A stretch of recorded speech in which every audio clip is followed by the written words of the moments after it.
मैं हूं क्राइम मदारी। आखिर हरियाणा में सुसाइड करने को क्यों बेबस हुआ एक आईपीएस अधिकारी? हरियाणा में मचे हड़कंप के बीच रोहतक में एक एसआई ने भी किया सुसाइड नोट में दिवंगत कुमार पर गंभीर आरोप। छुट्टी पर भेजे गए डीजीपी कपूर, ओपी सिंह को कार्यभार, राहुल गांधी पहुंचे चंडीगढ़, सरकार पर हमला।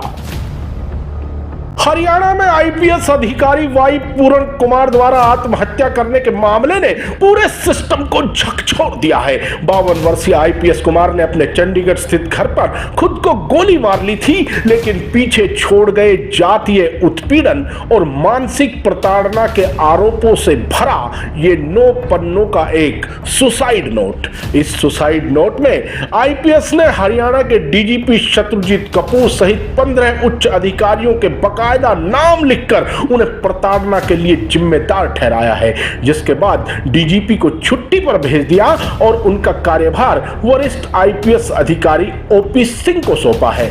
इससे पहले रोहतक के एसपी और मामले में कथित आरोपी नरेंद्र बिजारनिया को भी रोहतक एसपी के पद से हटा दिया गया। इसी बीच एक बड़ा मामला सामने आया है, जिसमें रोहतक आईजी ऑफिस की साइबर सेल में तैनात एक एएसआई संदीप लाठर ने रोहतक स्थित अपने आवास पर सिर में गोली मारकर आत्महत्या कर ली है। घटनास्थल पर 4 पेज का सुसाइड नोट मिला है, जिसमें आईपीएस पूरण कुमार पर गंभीर आरोप लगाए हैं। सुसाइड नोट में लिखा है कि भ्रष्टाचारी अफसर था वाई पूरण कुमार। लाठर ने लिखा, मैं अपनी शहादत देकर कर रहा हूं जांच की मांग। एक वरिष्ठ पुलिस अफसर जिसने सदर थाना मर्डर में इसने पैसे लिए, इसने राव इंद्रजीत को निकालने के लिए 50 करोड़ की डील कर रखी थी। जहां पे एक ईमानदार पुलिस अफसर जो इसके सामने अड़ा वो नरेंद्र बिजारनिया था। जहां पे इन्होंने कभी भी इतने दिन पोस्टिंग रही, कोई भी इनको भ्रष्टाचारी तो छोड़ो भाई साहब, मतलब यो आदमी तो इस आदमी था ईमानदार, अपनी तनख्वाह में गुजारा करनी है। इसने जो भला उसका तो मुलाजिमा भला करे। आईपीएस कुमार आत्महत्या मामले में चंडीगढ़ पुलिस ने दिवंगत आईपीएस की पत्नी आईएएस अमनीत पी कुमार की शिकायत पर एफआईआर तो दर्ज कर ली है, लेकिन मामले में चंडीगढ़ पुलिस अभी ठहरी हुई दिख रही है। यह बात अलग है कि चंडीगढ़ पुलिस ने अब एक एसआईटी गठित कर ली है, वहीं आईपीएस के परिवार पोस्टमार्टम पर अभी सहमत नहीं है। 7 दिन के बाद भी शव का पोस्टमार्टम नहीं हो पाया। वहीं अब एक एएसआई द्वारा सुसाइड करने के बाद पूरा मामला उहापोह वाला बना है। बता दें कि वाई पूरण कुमार ने 7 सितंबर को दोपहर में उस समय अपने घर में आत्महत्या की थी, जब उनकी पत्नी सीएम नायब सिंह सैनी के साथ जापान दौरे पर थी। आईपीएस अधिकारी के सुसाइड के बाद अफसरशाही में भी हड़कंप मचा हुआ है। आईपीएस पूरण कुमार के फाइनल नोट में जो 15 नाम हैं, वो सभी बड़े नाम हैं। इनमें शामिल है चीफ सेक्रेटरी हरियाणा अनुराग रस्तोगी, पूर्व chief secretary Haryana TVSN Prasad, DGP Haryana Shatrujeet Kapoor, पूर्व सीएस राजीव अरोड़ा, पूर्व एडीजीपी संदीप खिरवार, पूर्व DGP Manoj Yadav, PK Agarwal, ADG Amitabh Dhillon, Rohtak के एसपी रहे Narendra Bijarnia, ADGP Karnal range Mata Ravi Kiran, senior IPS Kala Ramachandran, ADG law and order Sanjay Kumar, IG Madhuban Kulvinder Singh, IG Ambala Pankaj Nain और कमिश्नर पंचकुला शिवास कविराज। एएसआई संदीप लाठर ने अपने सुसाइड नोट में आईपीएस पूरण कुमार पर भी गंभीर आरोप लगाए हैं। खैर, सुसाइड नोट में नाम लिखने से कोई आरोपी तो नहीं हो जाता, लेकिन जांच की आंच कहां तक पहुंचेगी ये आने वाला वक्त ही बता पाएगा। हरियाणा में सिस्टम के आगे कथित तौर पर लाचार होकर की गई इस आत्महत्या के बाद माहौल पूरी तरह गर्म है। हरियाणा में आईएएस और आईपीएस एसोसिएशन एक दूसरे के आमने सामने आते दिख रहे हैं। वहीं जातिगत आधार पर खाप पंचायतें और बिरादरीवाद का नारा भी बुलंद होने लगा है।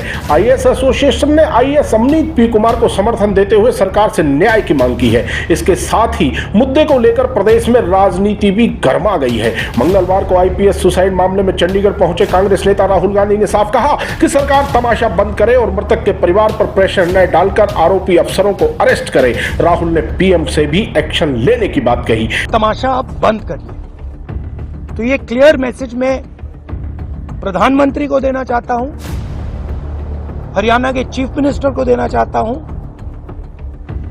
कि एक्शन लीजिए, ऑफिसर्स पे कार्रवाई कीजिए और इस परिवार पर जो प्रेशर है उसको हटाइए।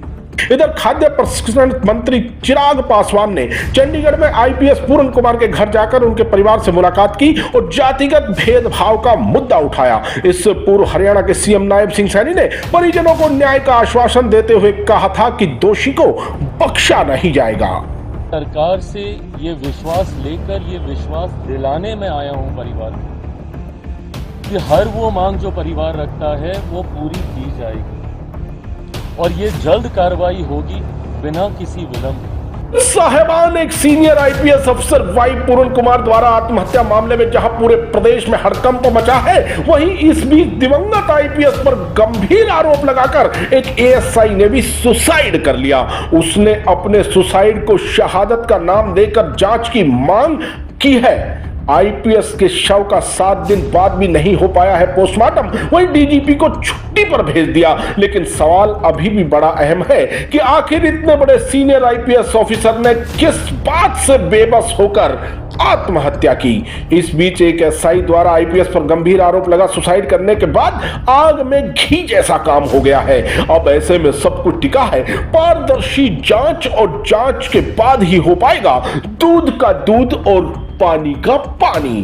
तो करिए इंतजार और देखते रहिए ट्राई मदारी।